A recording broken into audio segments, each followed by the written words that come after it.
안녕하십니까. 반갑습니다. 안태용입니다.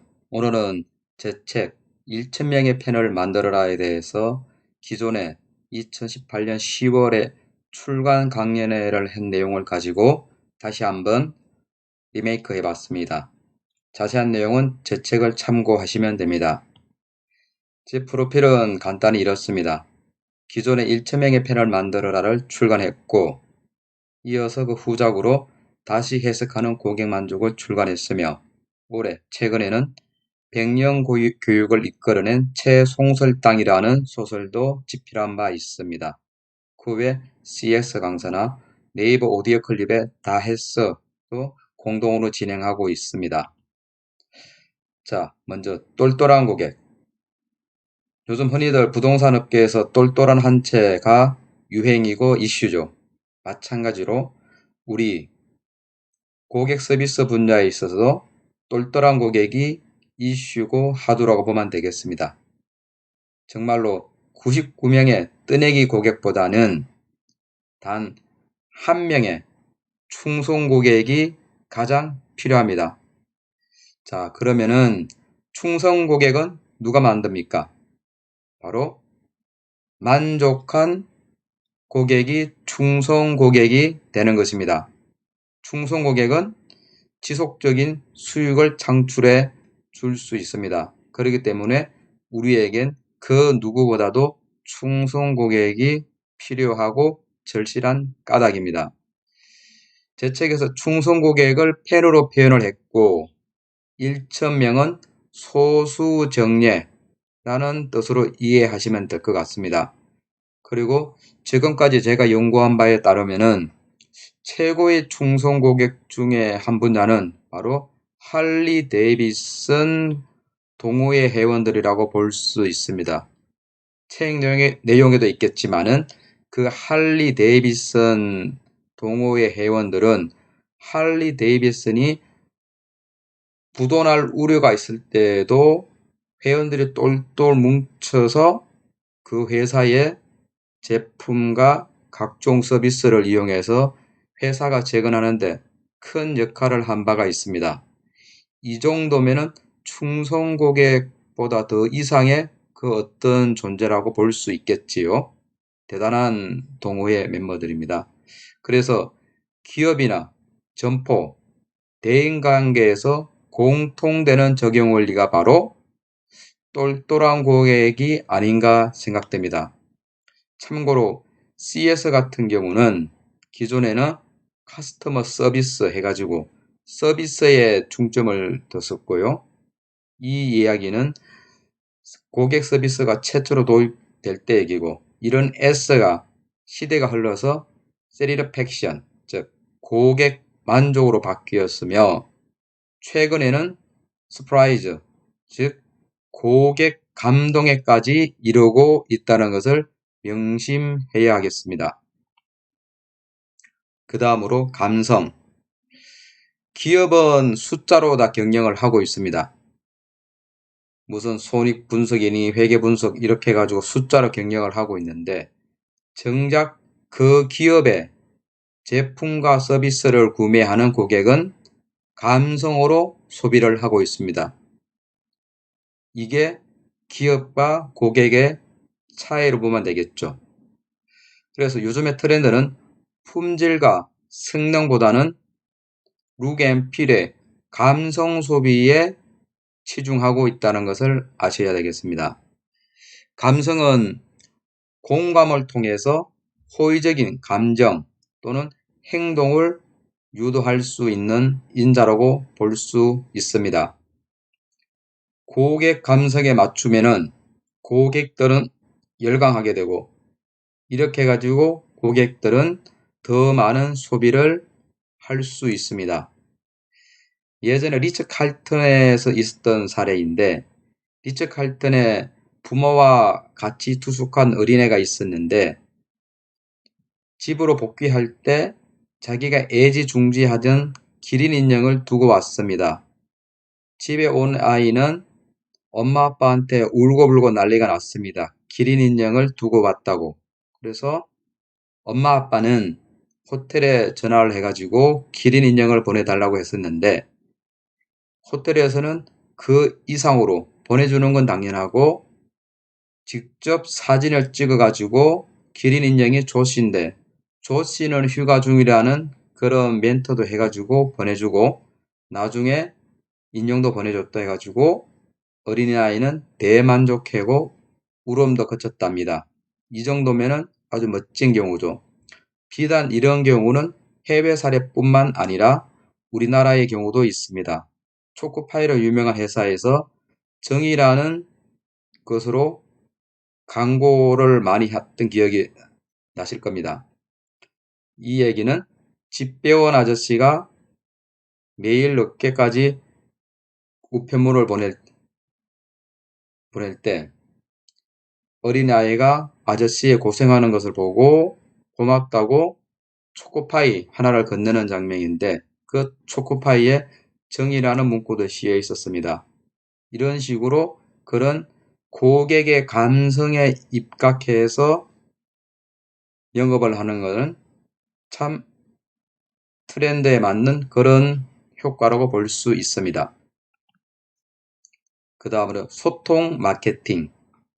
기존의 마케팅 하면 의뢰의 비용이 많이 들어간다. 이렇게 생각을 했었는데 요즘은 마케팅은 비용보다는 고객과의 소통이 중요합니다. 그래서 광고보다는 고객들은 구매 후기를 보고 구매하는 경우가 훨씬 많습니다.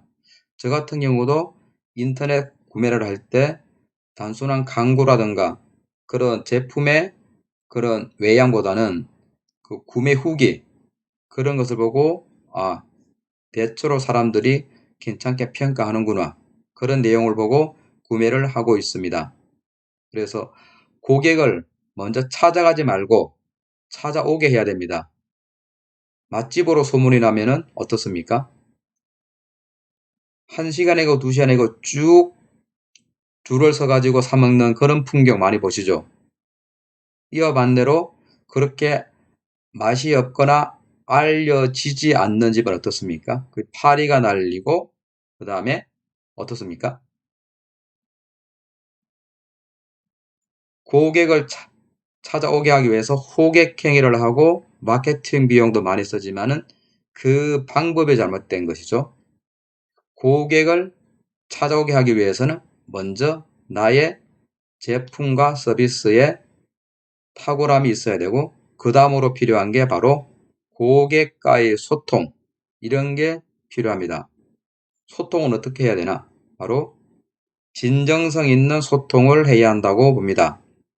그러면 진정성은 무엇일까요? 진정성은 굳이 거창한 게 아닙니다. 바로 편하게 친구라든가 가족같이 정성을 다하는 그런 모습이 바로 진정성 있는 소통이라고 볼 수 있습니다. 자포스라는 회사 다 아시죠? 자포스라는 회사 같은 경우는 콜센터에서 고객과 최고로 많이 통화한 시간이 무려 10시간 43분이라는 시간 동안 통화를 했다고 합니다. 그러면은 하루의 업무 시간이 보통 8시간인데 그 이상으로 통화를 했다는 거. 그러면 하루에 그 상담원은 통화 한 콜밖에 못했다는 얘기입니다. 그럼에도 불구하고 자포스는 전혀 제재하지 않고 그런 식으로 고객과의 소통을 중요시했다고 합니다. 이런 회사이니 아마존이 가만히 있겠습니까? 결국은 아마존이 눈독을 들이다가 2009년에 자포스를 1조 3천억 원에 인수했습니다. 아마존이 인수하면 다 이유가 있겠지요. 자, 수요가 먼저다. 고객의 니즈가 이제는 기업의 목표가 되어야 합니다. 기존에는 탁월한 영업사원은 에스키모에게 얼음을 팔고 아프리카에서 난방기를 팔아야 된다고 했습니다. 그 정도로 그의 고객의 수요, 즉 니즈가 없는 것도 팔아야지 진정한 영업맨이라고 했었는데 그러면 반대로 그 에스키모에게 얼음이 필요한가요? 또 아프리카에서 난방기가 필요할까요? 그렇진 않습니다. 그래서 지금은 무조건 판매 목적이 아니라 고객의 입장에서 고객에게 진짜 필요한 것을 팔 수 있어야 합니다. 그게 서로 고객과 기업이 서로 윈윈하는 그런 전략이라고 볼 수 있습니다. 그래서 기존에는 공급 독점에서 지금은 수요 독점의 시대로 흘러가고 있습니다. 포천 허브 아일랜드 가보신 분 있습니까? 거기 사장님은 최초로 시작할 때 고객들의 의견을 충분히 100% 반영해가지고 지금과 같은 멋진 포천 허브 아일랜드를 만들었다고 합니다. 그 사장님 얘기를 들어보면 고객이 짜다면 짠 겁니다. 내가 아무리 싱겁게 만들었다 하더라도 고객의 입장에서, 즉, 내 제품과 서비스를 이용하는 입장에서 안 맞으면 안 맞는 겁니다. 그렇기 때문에 고객의 눈높이에 맞춰가지고 고객의 수요와 니즈에 맞춰야 된다는 얘기입니다. 이렇게 한다면 고객의 마음을 독점하고 고객의 마음이 열리게 됩니다. 고객의 마음이 열리면은 바로 고객의 지갑이 열리게 됩니다. 그렇기 때문에 우리는 고객의 그런 보여지는 그런 수요뿐만 아니라 고객의 잠재적 수요도 파악할 줄 알아야 됩니다. 이런 노래 있잖아요. 말하지 않아도 알아요. 그렇듯이 고객이 말하지 않아도 우리는 먼저 고객의 수요를 캐치해야 됩니다. 애플의 아이폰 잘 아시죠? 스티브 잡스 같은 경우는 스마트폰이 출시되기 이전에 일반 고객들이 전화와 아이팟 그리고 컴퓨터를 많이 이용하는 것을 알고 있었습니다.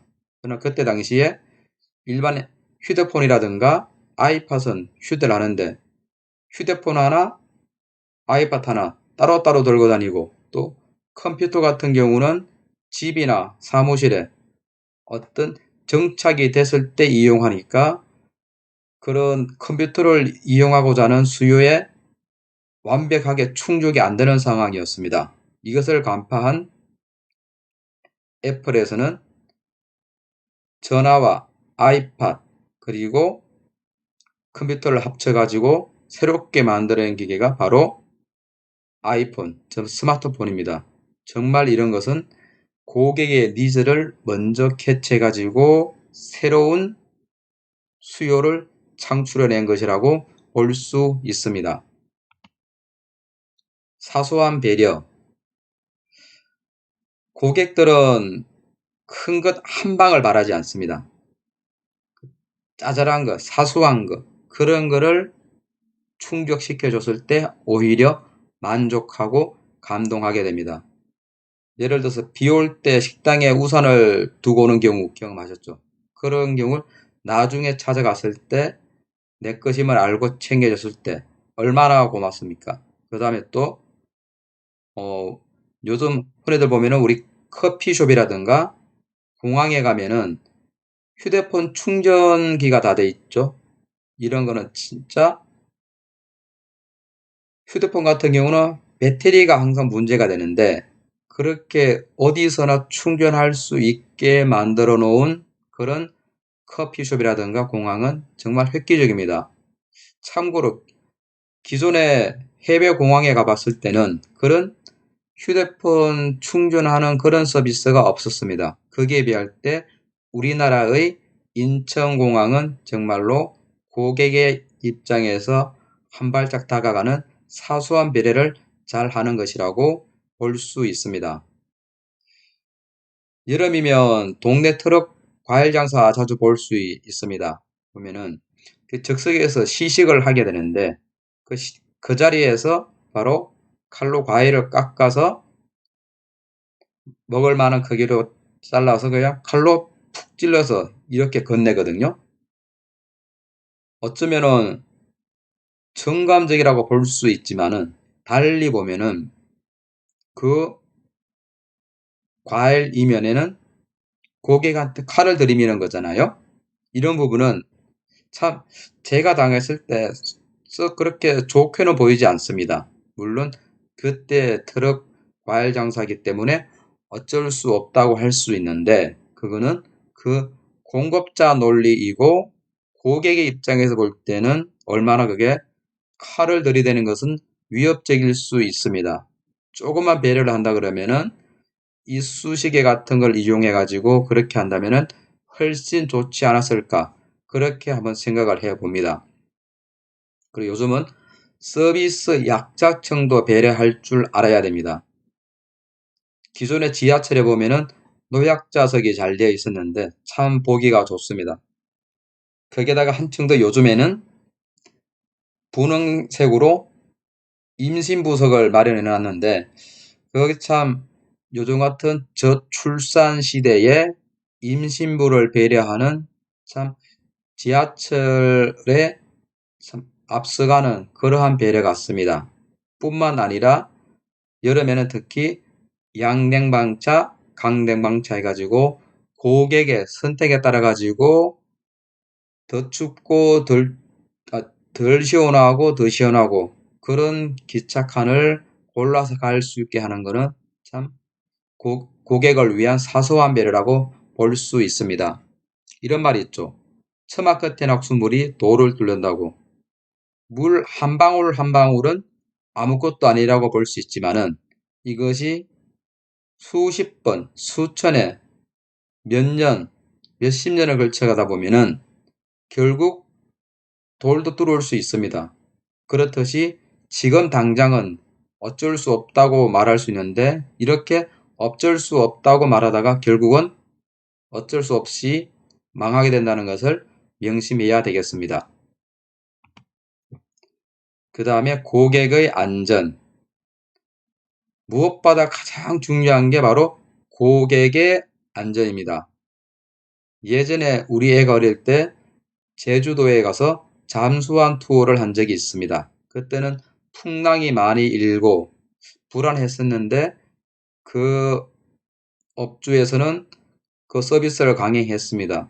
어렵게 연결선에서 잠수함으로 탈 때도 비도 오고 이러니까 안전바도 제대로 갖추지 않아 가지고 참 위태로웠습니다. 특히나 저 같은 경우는 어린 애도 안고 같이 잠수함으로 들어가는데 제대로 도움이라든가 안내 요원이 붙잡아주는 그런 것도 없었는데 그렇게 해가지고 잠수함 속으로 들어가니 또 잠수함에서는 처음 타봤지만은 물방울이 천장에서 뚝뚝뚝 떨어집니다. 불안했는데 안내방송에서는 뭐 일반적인 현상이라고 하니 뭐 그럴 수 있다고 했습니다. 그렇게 해가지고 잠수함 여행이 시작되었는데 풍랑이 있으니까 바닷속에 산호라든가 물고기들이 다 다른 도로 이동을 했다고 합니다. 산호는 그런 풍랑 때문에 보이지도 않고 그러다가 안내방송에서는 풍랑 때문에 그렇게 물고기라든가 산호를 제대로 볼 수 없다는 멘트를 하고 그냥 잠수함 투어는 끝났습니다. 거기서 성난 고객들은 저를 포함해 가지고 같이 사무실로 가서 항의를 해 가지고 결국은 다 환불을 받은 기억이 납니다. 정말로 그때 생각하면 아찔합니다. 이제는 우리가 세월의 아픈 기억도 있으니까 거기도 좀 더 안전하고 체계적으로 잘 정비되었으리라고 기대를 해 봅니다. 그래서 우리는 안전벨트 없는 롤러코스터를 탈 것인가? 이걸 한번 생각해 볼 것입니다. 이제는 안전불감증이 문제가 되면 안 됩니다. 승용차나 택시 등 모두 지금 현재 안전벨트가 의무화되는데 우리 서비스 업계에서도 이런 고객의 안전을 우선할 수 있는 그런 안전불감증이 사라져야 되겠습니다. 생명 안정이 확보된 후가 아니면은 만족과 불만족도 의미가 없기 때문입니다. 스토리, 한때 스토리텔링, 스토리가 유행했지 않습니까? 그래서 우리 같은 경우도 제품과 서비스에 스토리를 입혀야 합니다. 에비앙 샘물 잘 아시죠? 에비앙 샘물 같은 경우는 프랑스의 한 남작이 병을 치료하기 위해서 시골로 갔었는데 그때 우연찮게 에비앙 샘물을 먹고 완치가 되었습니다. 그래서 그때 이 에비앙 샘물은 진짜 신비의 약수물이라는 효험이 있다는 것이 알려져 가지고 지금까지 그렇게 많이 잘 팔리고 있습니다. 사실은 그때 그 남작의 병은 요로결석증이라고들 했습니다. 요로결석증은 물 종류를 충분히 섭취하면은 소변과 함께 배출될 수 있는데 그때 그 남작은 우연찮게 에비앙 샘물을 먹은 게 그렇게 효험을 본 것입니다. 실제로 에비앙 샘물은 우리나라 서울의 수돗물과 비슷한 정도라고 하는 말도 있습니다. 그 다음에 우리나라 빼빼로데이 아시죠? 빼빼로데이는 원조는 부산의 어느 여고생 친한 친구들이 그 과자를 사 먹으면서 서로 선물로 주면서 우리 이 다음에 빼빼로같이 날씬하게 이쁘게 커자 그런 의미로 전달하던 게 친구들, 반 친구, 학교, 지역으로 확산돼서 급기야는 제가 회사와 같이 어울려져서 전국적인 빼빼로데이까지 만들어졌다고 합니다. 합격 사과 같은 경우도 일본의 아에모리 사과 같은 경우는 그때에 강한 태풍이 일어서 거의 사과의 10분의 9는 다 낙과했습니다. 이때 농민들은 다 실험에 잠겼는데 농부 한 명이 아이디어를 내서 10개 중에 유일하게 남은 한 개의 사과는 그런 태풍도 이겨냈으니까 얼마나 이게 강한 사과냐. 마침 그때 일본도 우리나라와 마찬가지로 대학 수능 시험과 비슷한 그런 시험이 있는데 그때 당시에 이 사과를 수험생들한테 팔면은 인기가 있을 것이다. 그래서 일명 합격 사과라고 이름을 붙여서 팔았는데 그때 대히트를 쳤다고 합니다. 그래서 예년보다도 더 많은 수익을 얻었다고 합니다. 그리고 지포라이트는 전쟁 중에 미군 병사가 상의 가슴 쪽에 있는 주머니에 휴대하고 있었는데 그때 적군의 총탄이 날아와서 가슴을 맞았는데 자기는 총알을 맞고 혹시나 잘못됐다고 생각했었는데 그때 잠깐 정신을 잃고 정신을 차리고 보니 자기는 멀쩡하고 피 한 방울 안 났다고 합니다. 그래서 거기서 더듬어서 주머니에서 꺼내보니까 지프라이터에 지금 이 그림에서 보는 것 같이 저렇게 라이트만 저렇게 상처만 나고 자기는 멀쩡했다고 합니다. 이렇게 소문이 나가지고 지포라이터 같은 경우는 그때 당시에 전쟁터에 참가하는 모든 군인들의 거의 생명을 지켜주는 부족과 같은 그런 존재가 되었다고 합니다. 이렇게 스토리 있는 제품에 사람들은 끌리게 됩니다. 스토리는 생명력과 입체감이 있습니다. 그래서 스토리는 일반 평범한 원석을 다이아몬드로 바꿔줄 수 있는 그런 고귀한 역할을 하는 것입니다. 고객 차별. 파레토의 법칙 다 아시죠? 상위 20%가 부의 80%를 차지한다는 얘기입니다. 이게 비단 경제 논리뿐만 아니라 고객의 입장에서도 마찬가지입니다. 상위 20%의 고객이 전체 매출의 80%를 차지하고 있습니다. 그렇기 때문에 이렇게 많이 수익에 기여하는 그런 고객에게 그렇지 않은 고객보다 더 많은 혜택을 주는 게 어쩌면 당연하겠죠.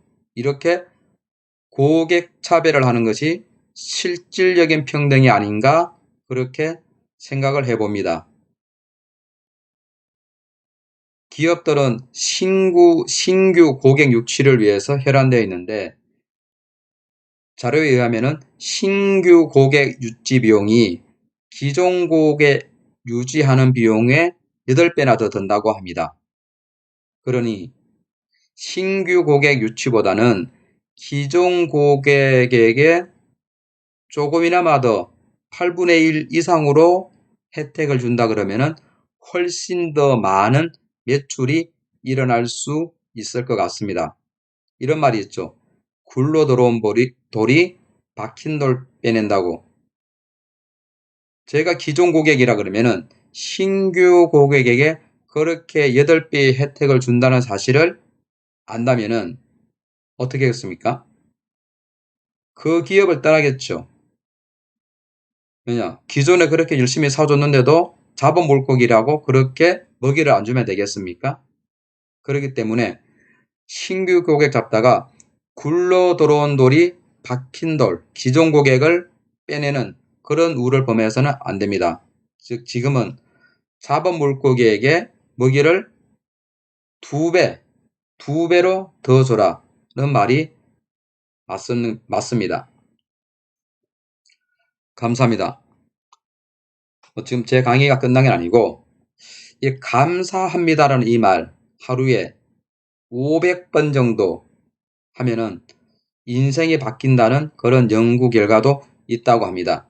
그래서 내 제품을 사줘서 감사하다. 거절해서 감사하다. 불만을 해줘서 감사하다. 이렇게 항상 감사하는 긍정의 말 한마디를 하게 되면은 마인드가 바뀌고 인생도 바뀌는 것입니다. 우리 말에도 그런 게 있잖아요.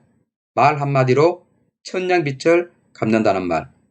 그렇듯이 우리는 감사함을 입에 달고 그렇게 고객을 맞이해야 된다고 생각합니다. 이렇게 감사함이 뜨내기 고객을 충성 고객으로 만들 수도 있습니다. SNS. 요즘은 어린아이나 나이 드신 분도 누구나 다 SNS 많이 하죠. 저 같은 경우도 인스타그램이나 페이스북, 트위터, 블로그 같은 걸 하고 있습니다. 예전에는 세상의 모든 길은 로마로 통한다 그랬죠. 지금은 세상의 모든 길은 SNS로 통한다고 볼 수 있습니다. 그래서 우리 홈페이지 같은 경우는 우리 가게의 점포와 같은 역할을 하고 SNS는 그런 가게의 플랜카드라든가 배너 광고 그런 역할을 한다고 볼 수 있습니다. 최근에 대한민국의 최대 상권이 어디였습니까? 명동이지 않습니까? 근데 지금은 어딜까요? 지금 대한민국의 최고의 상권은 바로 명동도 아니고 그 어디도 아닌 바로 네이버입니다. 이거는 누구나가 다 인정하실 겁니다. 그렇기 때문에 지금은 그런 인터넷, 즉 SNS 이쪽이 무척 활성화되어 있고 계속 발전해 갈 것이라고 다들 예측하고 있습니다. 한국 민속촌 같은 경우는 기존에는 젊은 층의 외면을 많이 받았습니다. 왜냐하면 젊은 층들은 세련되고 새로운 것을 추구하는데 민속촌은 기존의 것을 고집하고 답습하다 보니 그런 젊은 층의 니즈에 많이 동떨어져 있었습니다. 그래서 민속촌이 어떻게 하면 이것을 많이 할까 고민을 하다가 블로그와 페북, 유튜브, 인스타를 통해 가지고 많이 홍보하고 그 다음에 찾아오는 고객을 대상으로 많은 즐거움을 줄 수 있는 프로그램도 개발해 가지고 지금은 젊은 층의 사랑을 많이 받고 있다고 합니다. 입소문. 이런 말이 있죠. 발 없는 말이 천리를 간다. 맞습니다. 또 소문이 사람을 죽일 수도 있고 살릴 수도 있습니다. 이런 사람을 죽일 수도 살릴 수도 있는 이 소문을 가지고 마케팅으로 활용하면 어떨까요? 실제로 마케팅으로 활용하는 사례도 있었습니다. 마케팅을 하게 되면은 실제로 소문을 하게 되면은 큰 비용이 들지 않기 때문에 비용은 떨어지고 효과는 오르는 그런 기대를 할 수 있습니다. 특히 소문하면은 아줌마들이 유명하죠. 아줌마들이 말씀을 잘하잖아요. 남자에 비해서. 뭐 참고로 이태리 남자 같은 경우는 여자들보다 말을 더 잘한다고 합니다. 그러니 이태리에 카사노바라는 사람도 있지 않았었습니까? 우리나라의 입소문 마케팅으로 유명한 데는 딤체가 있는데 딤체 같은 경우는 처음에 김치 냉장고를 만들어 가지고 마케팅을 해야 되는데 그때 회사 재정 상태가 좋지 않아 가지고 그렇게 마케팅 비용이 없었습니다. 그래서 그때 마케팅 전략이 어떻게 했냐면은 강남 아줌마들을 공략해 가지고 그런 식으로 김치 냉장고의 필요성과 그런 효용성을 홍보하게 되었습니다. 그러니 특히 강남 같은 경우에는 아파트 위주로 하다 보니 김치독을 담글 수 없고 또 그렇다고 일반 냉장고에 김치를 넣어두면은 온도가 맞지 않아 가지고 익은 김치가 아니라 신김치를 먹게 되었습니다. 그런데 이렇게 그런 고객의 니즈에 딱 맞는 김치 냉장고를 만들어서 굳이 TV라든가 다른 홍보 매체를 통해서 광고를 하지 않아도 몇몇 아줌마들의 입소문을 통해 가지고 전국적으로 확대되어서 그렇게 많이 매출 신장이 일어났다고 합니다. 또 마찬가지로 한경의 스팀 청소기 같은 경우도 마찬가지입니다. 여기도 마케팅 비용이 없었는데 그런 식으로 엄마들끼리 입소문으로 스팀하면은 뭡니까? 뭔가 집안에 소독을 한다는 뜨거운 열기로 소독을 한다는 그런 이미지로 특히 엄마들은 가정의 건강과 안전을 위해서 뭐든지 다 하잖아요. 그런 효과로 인해 가지고 입소문을 통한 마케팅에 성공한 사례로 볼 수 있습니다. 갑질 고객. 무슨 뭐 진상이니 갑질이니 악질, 그다음에 생계형 미는 고객 이런 얘기 많이 들어보셨죠? 최근에 가장 핫한 것으로서는 예전에 어디 라면 상무 아시죠? 그런 경우 있고 그 다음에 기존에 근무했던 그 카드센터에서 보면은 고객이 찾아와 가지고 자기 기분이 욱하다고 상담하던 여직원한테 볼펜으로 손등을 찍는 등 그런 상해를 가하는 고객도 있었고 그 다음에 카드 배송 실수로 그 이상의 3억 원을 요구하는 그런 고객도 있었습니다. 그 다음에 또 요즘은 맘카페 갑질이 많이 폐단이 있었는데 이런 거 참 문제였죠. 그래서 회사의 경우를 보면은 상황이 어려워지면은 직원을 대상으로 구조조정을 해가지고 제기를 하고 있습니다. 이와 마찬가지로 고객을 대상으로 또 필요하면은 고객을 구조조정할 수 있는 그런 노력을 해야 됩니다. 그래서 문제행동 소비자 제도를 만든다든가 그런 게 필요하고 또 최근에 그런 좋은 사례 있죠. 콜센터 통화 대기업에 아버지나 배우자나 아이의 음성을 통화 대기업으로 해놨더니 고객이 상담원과 통화하기 전에 그 멘트를 듣고 상담원과 응대할 때는 좀 감성적으로 누그러져서 친절하게 하는 경우가 많아졌다고 합니다. 실질적으로 그때 이후로 고객이 폭언이라든가 그런 성희롱적 발언을 하는 게 많이 떨어졌다고 합니다. 참 고무적인 현상이죠. 그래서 일반 고객과 회사 직원을 위해서도 갑질 고객을 어떻게 건절하고 단속하는 일은 꼭 필요한 일입니다. 그 다음에 계속해서 악덕업자, 공급자의 입장인데 눈앞의 이익이 누림하는 경우가 많이 있습니다. 한때 언론의 화두가 되었죠. 중국 관광객이 많이 올 때 시내에서 김밥 한 줄에 글쎄 10,000원에 팔았답니다. 이게 말이 됩니까? 김밥 한 줄 비싸야 2,000원 내지 3,000원 할 때 10,000원이 웬 말입니까?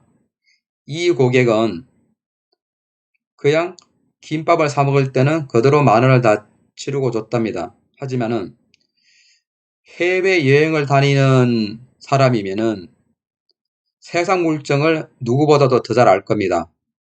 여행을 가기 전에 다들 여행 가보셔서 알겠지만은 사전에 현지에 대한 조사와 모든 것을 파악을 하고 가는데 그렇기 때문에 물가 사정이라든가 모든 걸 다 알 텐데 그냥 외국인이라고 무시하고 비싸게 파는 그런 어떤 가게 주인보다도 훨씬 더 똑똑하고 영민합니다.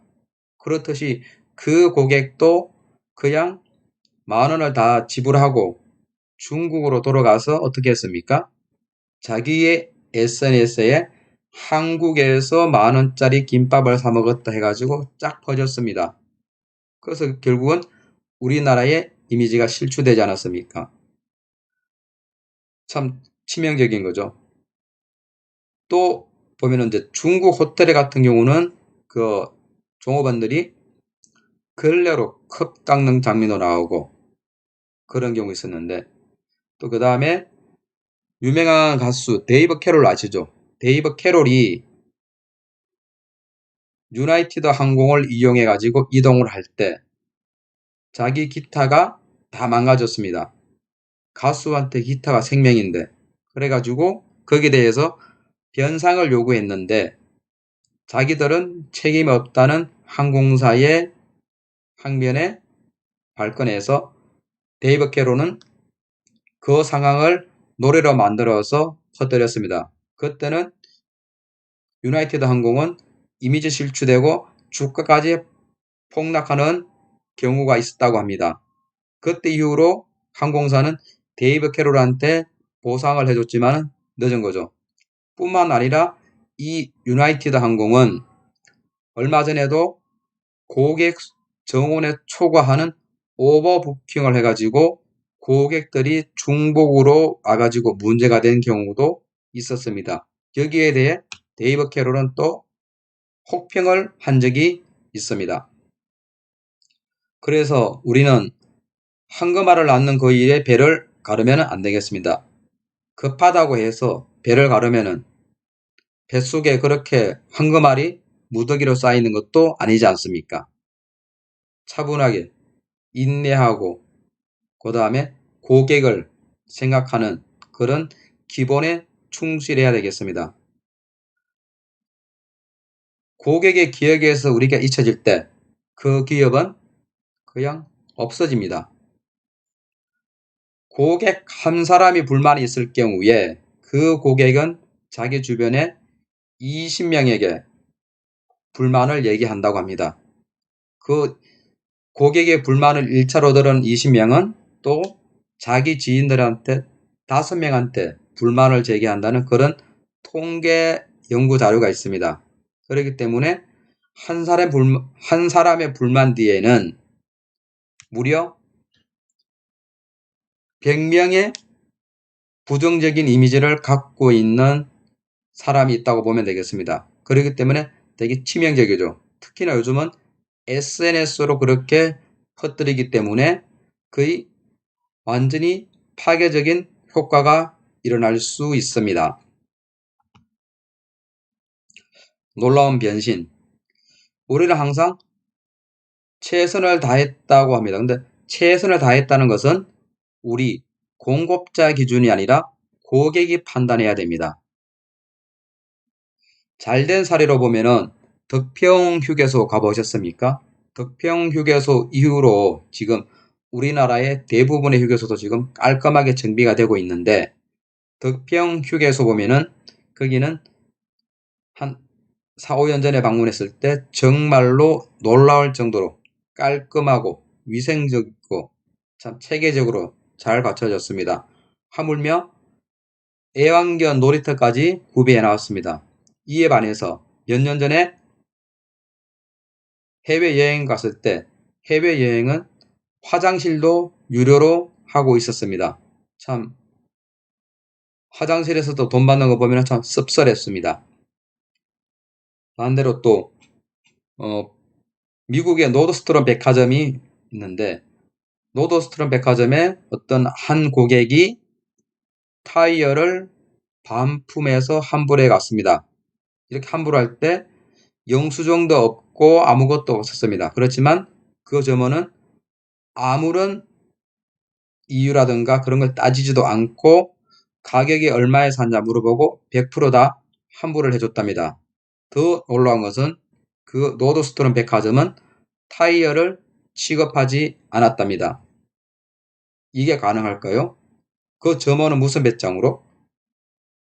그 노드스트롬 백화점의 마인드는 고객이 원하는 대로 다 해줘라, 그런 마인드입니다. 비록 우리 집에 우리 백화점에 없는 제품이라도 다른 데서 구해서 갖다가 고객한테 제공을 하고, 그리고 우리한테서 사가지 않은 것들라도 반품을 하면 해주라는 게, 그게 노드스트롬의 기본 마인드라고 합니다.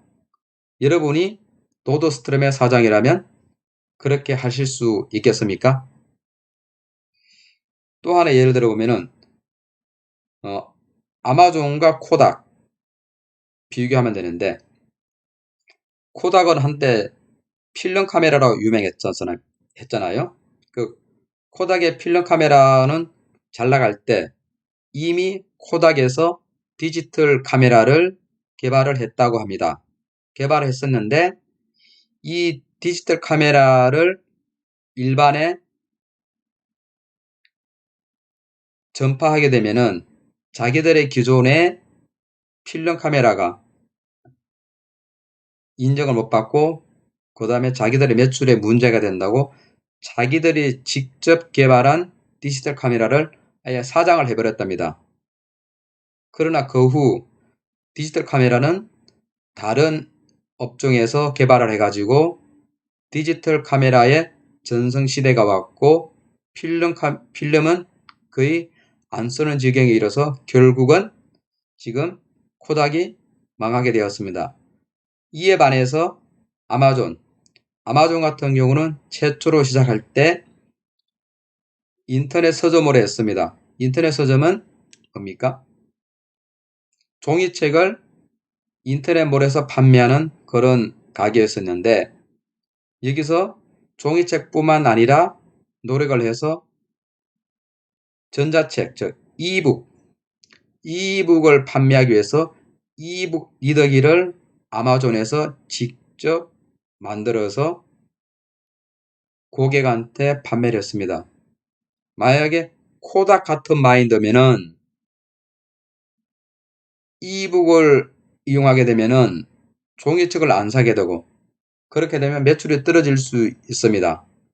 또 종이책이 이북보다 더 비싼데, 그러면은 치명적으로 기업에 영향을 줄 수 있음에도 불구하고 아마존은 과감하게 그런 식으로 변화를 시도했습니다. 결과는 어떻게 되었습니까?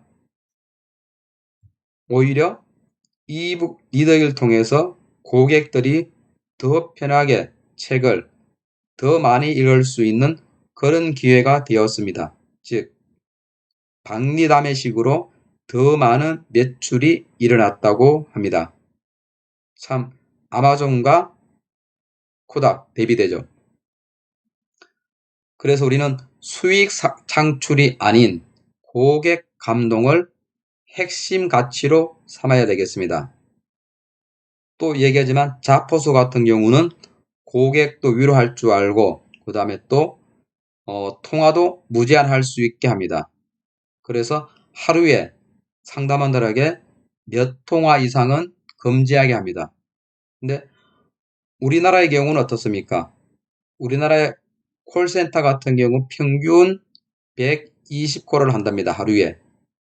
그 이상을 요구하고 있습니다. 그렇게 해야지 인단 생산성이 나온다는데 과연 그렇게 통화의 인단 생산성이 어떤 의미와 효과를 가져오는지 참 의문스러운 대목입니다. 무조건 고객을 응대해서 그냥 쳐내면 되는 것인지 그게 정답인지 그게 또 기업에 도움이 되는 것인지는 이 대목에서 깊게 한번 고민해야 될 것이라고 생각합니다. 직원을 우선하자. 직원은 노예가 아닙니다. 직원은 동등한 인격체입니다.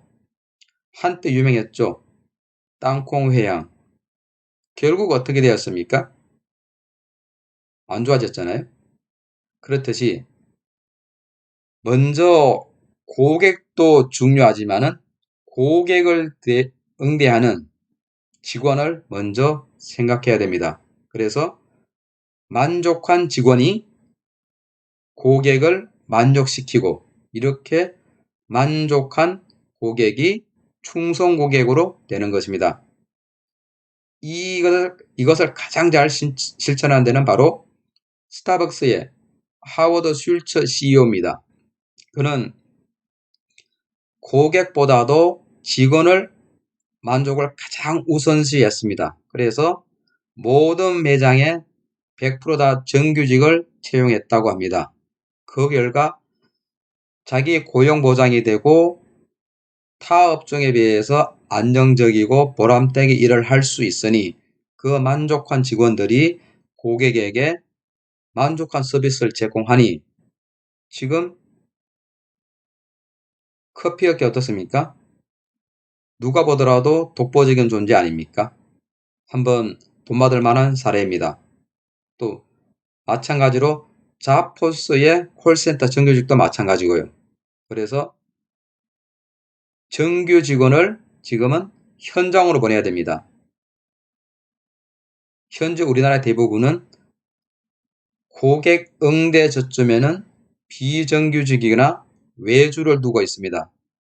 그럴 경우에 일반적으로 볼 때 비정규직이라든가 외주 직원들은 정규 직원에 비해서 덜 만족한 상태인데 그런 덜 만족한 상태에서 고객에게 만족한 서비스를 제공할 수 있겠습니까?